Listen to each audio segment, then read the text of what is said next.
Hola, soy Profe Fonken, and today I'm going to talk to you a little bit about ser versus estar. Those are both to be verbs. In English, we just say I am, you are, he or she is, we are, and they are, and y'all are. So doesn't matter really which to be you're talking about, we just use that verb. But in Spanish, you actually have about 4 verbs that can touch those same words. But today I'm just going to talk about the 2 main verbs, ser and estar. So ser are things that are more constant, whereas estar are things that can change. So there's some fun acronyms. I didn't come up with these, but I like them, to help you remember. So ser is doctor. It's a pretty permanent thing to become a doctor. Thank you, doctors, right now, by the way. So doctor stands for descriptions. So if I want to describe somebody as tall or short or attractive, those are all permanent descriptions. So I would use the verb ser.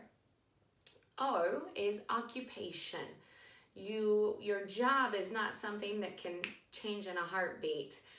It takes some time and preparation to get there. So occupation. So if I want to say I'm a teacher, soy maestra. Character. Also, your character is pretty permanent. It's who you are. So if you want to say that somebody is funny, es cómico.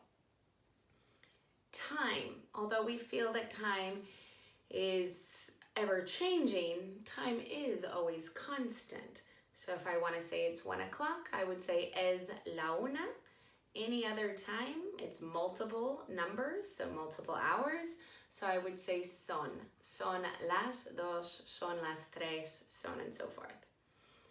The other O is origin. Where you're born cannot be changed. So I would say yo soy de California. And then R for relationship.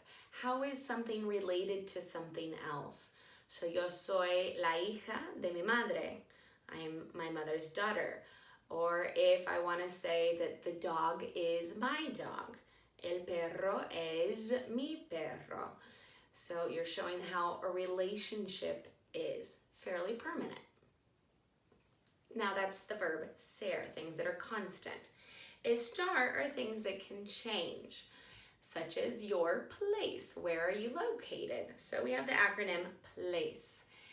Because obviously wherever your place is currently can change. So P is talking about position. So I could say the description of its position towards something else. So el perro está arriba. Well, that would be weird. Or está debajo. That would make more sense. El perro está debajo de la cama. The dog is under the bed.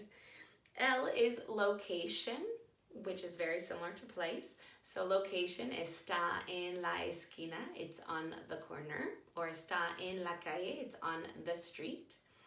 A is for action. These are your progressive tenses. So if I want to say I am dancing, estoy bailando. And then you have C, which is your condition. Conditions obviously can change. So if I said estoy enferma, right? I'm sick currently. It's a condition.